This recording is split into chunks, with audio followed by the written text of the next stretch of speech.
Usually, when you think about a saint, you picture someone serene.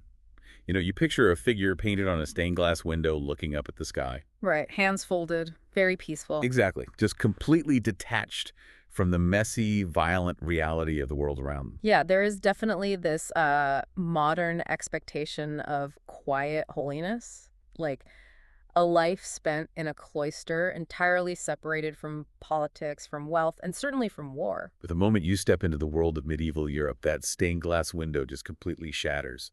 And today, we are doing a deep dive into an autobiography source profile of Saint Ulrich of Augsburg. It's such a wild story. It really is. Our mission today is to explore a landscape of sanctity that is politically charged and deeply complex. We're looking at a man who was as much a political heavyweight and a military general as he was a holy figure. So forget your modern assumptions about what a saint is, because Ulrich is going to challenge all of them. He's the absolute definition of a paradigm shift, especially for anyone used to, modern religious categories. Right.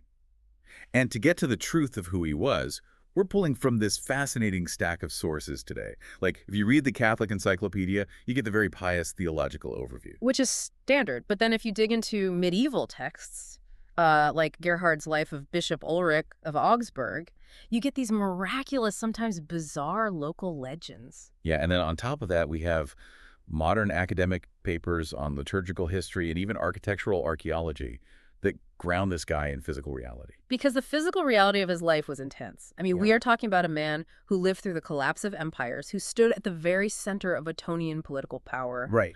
And who inadvertently redefined the mechanics of how someone actually becomes a recognized saint. So how does a person reach that level of influence? Like, imagine you're an incredibly wealthy estate manager who gets handed a bishopric through blatant nepotism. Literally just handed it. Only to end up defending a city against a barbarian siege, armed with nothing but a Bible verse, and later becoming the very first saint ever canonized by a pope. It's quite a resume. Let's start with his origins, because Ulrich did not start out in a humble manger. Right. Oh, far from it. He was born in the year 890 in Kyburg, which is in modern-day Switzerland, and his baptismal name was Ulrich, though in the older medieval texts, you will sometimes see it spelled Uadulrich or Odorichi. Okay. But the crucial thing to understand about his origins is his immense socioeconomic status. He was born into the absolute ultra-elite of 10th century Europe. We're talking the 1% of the 1%. Oh, easily. He was the son of Count Huckpald of Dillingen and Diet Perch of Swabia.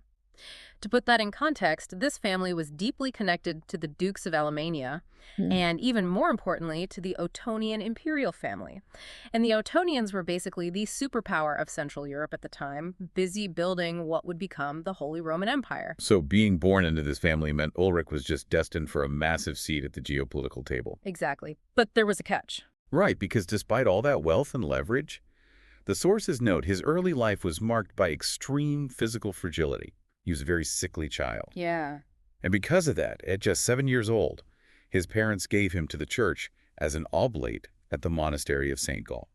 Let's actually unpack what an oblate means in this era, because it sounds really strange to modern ears giving a 7-year-old to a monastery. It sounds kind of awful, honestly. Well, in the medieval world, wealthy families offering a child to an abbey, it was part boarding school, part political alliance, and part spiritual tax. The spiritual tax. Yeah, the family gives their child to God, and in return, the family gets spiritual favor and a massive foothold in the powerful monastic network. Okay, that makes sense. So little 7-year-old Ulrich is sent off to St. Gall. And while he's there, he actually thrives intellectually. He becomes this brilliant scholar. He really does. And there's a specific detail from his youth in the sources that stands out. He became close friends with a woman named Wiborata. Yes, the recluse. Right. She was a holy woman living near the monastery, and she prophesied that this sickly, scholarly boy was destined to become a powerful bishop. Which sets up this fascinating internal friction, because you would assume that, after getting a prophecy like that, Ulrich would be struck by immediate divine clarity. Like, I am the chosen one. Exactly. He'd just embrace his destiny, but he doesn't. No, he genuinely hesitates. Yeah. He spends years doubting whether he should be a cloistered monk hidden away or a secular priest operating out in the messy public sphere. And eventually he's sent to his kinsman, Bishop Adalbero of Augsburg, who makes young Ulrich his chamberlain. Giving him his first taste of real administrative power. Right. But then Bishop Adalbero dies. This is in 910. And this is where Ulrich makes a completely unexpected pivot. Instead of aggressively pursuing a bishopric for himself, he just goes home. Yeah, he literally packs up and goes back to his family's estates, and he spends the next 15 years comfortably administering their massive wealth. Just hanging out. Honestly, I've got to push back on the saint narrative here. Reading this part of the source material, he doesn't sound like a radical saint yet. He sounds like a modern trust fund kid who just decides to manage the family's stock portfolio for a decade and a half. You know, you're not entirely wrong, but we have to adjust that analogy just a bit. Okay, how so? Because managing a medieval estate wasn't just moving numbers on a spreadsheet. A 10th century aristocratic estate was essentially a small fiefdom. For 15 years, Ulrich was acting as a CEO, a judge, and a governor. Oh, wow. Yeah, he was managing massive agricultural outputs, dispensing local justice, organizing security. So he's basically getting a master class in logistics and governance. Exactly. He is fully immersed in the secular aristocratic world of land management and power dynamics. He is learning how to rule. And that skill set becomes absolutely vital. Because when you have bloodlines that tie you to the imperial throne, you really can't hide on your family estates forever. The political machine eventually comes calling. It always does. In 923, his uncle, the Duke of Swabia, decides it is time to leverage some influence.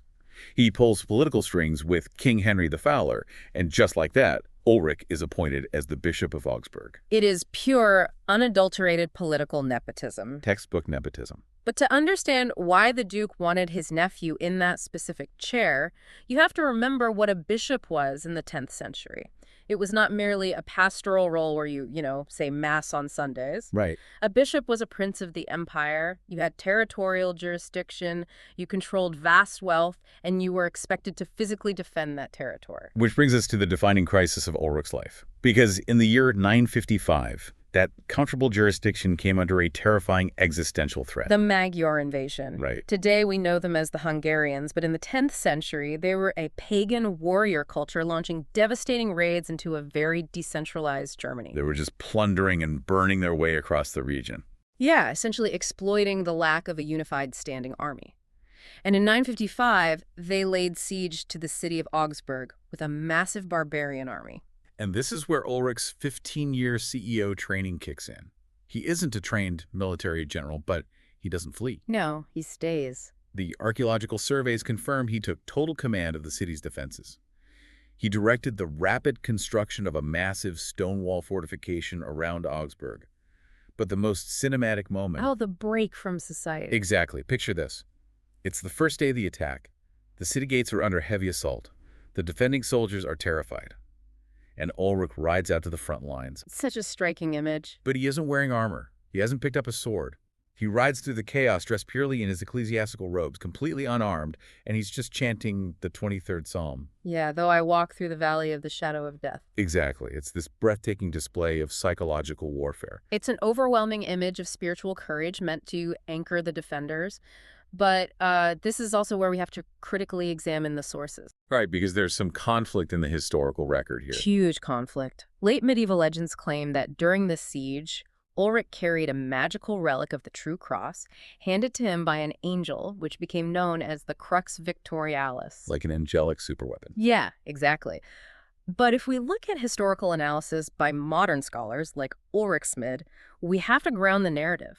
Ulrich was undeniably brave, and he held the city during a brutal siege. Which is impressive enough on its own. Right, but the later claims that he was swinging a sword or fighting hand-to-hand in the battlefield clash, those are pure myth-making. So he was a brave defender, not a frontline combat troop. Exactly. His true bravery was administrative and psychological. He held the line at the gates, directed the repair of the walls at night, and kept the city from collapsing from the inside. And by holding Augsburg, he acts as the anvil. He buys precious time for Emperor Otto to arrive with an army and win the decisive Battle of Lechfeld on August 10th. And for saving the empire, Emperor Otto granted Ulrich incredible privileges. He was given the right to mint his own coins, which is a massive economic power, and he was awarded the title Pater Patriae. Father of the country. Mm-hmm. Which is a wildly secular ancient Roman title to give to a Christian bishop. It perfectly highlights that blurring of lines between a military general and a spiritual leader. Definitely. And having secured the physical safety of his city walls, Ulrich immediately pivoted. He turned that same intense focus toward the spiritual and moral safety of his diocese. Which honestly put a massive target on his back. It really did. Because this is where we see his unique charism, his superpower. Ulrich was a rigorous reformer and organizer. He looked at the low moral and social condition of the local clergy and decided to fix it. His method was the canonical visitation, basically a spiritual audit. He traveled constantly across his territory, inspecting churches, enforcing strict discipline. He rebuilt the churches the Magyars had burned. And he founded St. Stephen's Monastery for Benedictine nuns. Yeah. But he also leaves this fascinating legacy in the history of prayer. The sources show Ulrich is the very first documented person in history to daily recite what is called the Little Office of the Virgin. We should probably explain why that matters. The Little Office was a sequence of prayers honoring Mary. Before Ulrich, complex daily prayer was mostly the domain of cloistered monks chanting together. Right. By adopting this as a private daily repetition, Ulrich was using this spiritual technology that allowed a busy traveling administrator to maintain monastic devotion while out in the world. It totally democratized a monastic practice, and it eventually swept across Europe, dominating medieval Marian worship. It did. But let's look at the human reaction to all this. Yeah. Because nobody likes a micromanager, right? Mm-hmm. Especially medieval clergy who were probably used to doing whatever they wanted. Yeah. Did people retaliate against all these audits? Oh, absolutely. The pushback was immense. We see two very distinct conflicts in the sources. The first is political. Toward the end of his life, Ulrich's health was failing, and he wanted to retire. So he unilaterally appointed his own nephew, Adalbero, to take over for him. Wait. The guy who originally got his job through his uncle's nepotism tries to hand the job to his own nephew. I know, the irony is completely lost on him, but his enemies seized on it. At the Imperial Diet of 972, Ulrich was hauled before the court and formally charged with nepotism by his rivals. That is incredible. But the second conflict in the sources is even more insidious, and it happens a century after he died. Right, the forged letter. Yes. Suddenly, this letter appeared and began circulating widely. It claimed to be written by Saint Ulrich himself, and this forged document stated that Ulrich vehemently opposed clerical celibacy and actually supported the marriage of priests. Which raises such a big question. If you were going to forge a letter supporting married priests, why on earth would you attribute it to the strictest, most rule-obsessed, morally rigid bishop you can think of? Because it is a masterclass in media manipulation. The forger weaponized Ulrich's own reputation. Yeah. The common people knew Ulrich was incredibly rigid about morals. Right. So if a letter came out saying that even the ultra-strict St. Ulrich thought celibacy was unjust, the public would immediately think, well, if he supported married priests, celibacy must truly be wrong. It's his next-level medieval PR spin. They used his sanctity as a Trojan horse. Exactly. But stepping back from the politics, what did his actual life look like? Because despite his grounded administrative prowess, the texts are also deeply saturated in the bizarre and supernatural. They absolutely are. For instance, as he grew very old and became physically too weak to celebrate Mass, multiple witnesses claim that angels physically manifested at the altar to assist him. Wow. But my absolute favorite story from the sources, and I think it's the most darkly comedic narrative, is the story of the Bavarian porter. Oh, this one is great. So let me set the scene for you. Ulrich is having an all-night, deep conversation with the visiting Bishop of Constance. They talk straight through the night into Thursday morning. Now, Thursday morning marked the exact beginning of a strict 6-day fasting period before the Feast of St. Afra. And we have to be clear, this wasn't just skipping breakfast. This was absolute abstinence from meat, enforced under pain of severe sin. Breaking a fast like this, especially for a bishop, was an enormous scandal. Which is exactly what a porter, a servant working for the Duke of Bavaria, was counting on. He wanted to maliciously defame the two bishops. So he offers Ulrich a piece of meat on that Thursday morning, hoping to catch the holy men breaking the fast. It's a deliberate trap. Right. So Ulrich, who is probably just exhausted, innocently takes the meat. The servant is probably grinning, thinking he just ruined their reputations. But the climax is at the very moment Ulrich takes the meat, wondrously, it literally transforms into a fish. Which is the ultimate medieval loophole. Meat is strictly forbidden, but fish is perfectly acceptable. The servant's plot is entirely foiled by, a divine technicality. It is just brilliant. And to this day, if you look at historical art of St. Ulrich, he is almost always depicted holding a fish. Like, Wiping out a barbarian army, rebuilding a city, sure, but turning a steak into a trout to avoid a PR scandal. That is what gets you remembered forever. It perfectly captures the popular imagination of the era, and his supernatural reputation extended to physical healing as well. The sources note that the touch of his pastoral cross was uniquely known for healing people who had been bitten by rabid dogs. Which we might gloss over today, but in a world before the rabies vaccine, a bite from a rabid dog was a guaranteed agonizing death sentence. Right, a primal terror. So to have a reputation for curing that meant you possessed incredible divine power. Definitely. So we have this man who ruled Augsburg for half a century with what the texts call a mix of severity and gentleness. But after 50 years, the end finally comes. And his death, what the theological texts refer to as his transitus, is incredibly dramatic. It really is. It's July 4, 973. Ulrich is 83 years old. As dawn broke, he had ashes strewn on the floor in the exact shape of a cross. The ash was sprinkled with holy water, and his dying body was laid directly upon it. Just lying there on the floor, stripped of all worldly aristocratic comforts, it's a highly choreographed exit designed to display ultimate humility. And as the sun rose, his nephew arrived with a final message from Emperor Otto II, and while the clergy sang the litany, Ulrich passed away. A very poetic end. But here's a question. Usually in these sources, it takes centuries for a saint to be officially recognized. There are investigations, delays. How long did Ulrich have to wait? Only 20 years. Wow. Yeah, on July 4th, 993, Pope John V canonized him. And we cannot overstate how massive a historical milestone this is. Ulrich was the very first saint to be canonized by a pope rather than a local bishop. The first one ever. Ever. Before this, it was a grassroots phenomenon. A local community would venerate someone. But this marked the beginning of the Vatican centralizing the power to declare sainthood. It's like a modern corporation deciding to trademark open source software. They realized that defining who is holy is incredible soft power, so they brought it under the direct control of Rome. That's a great way to put it, centralizing the narrative. And speaking of narratives, the fate of his body and relics took on a life of their own.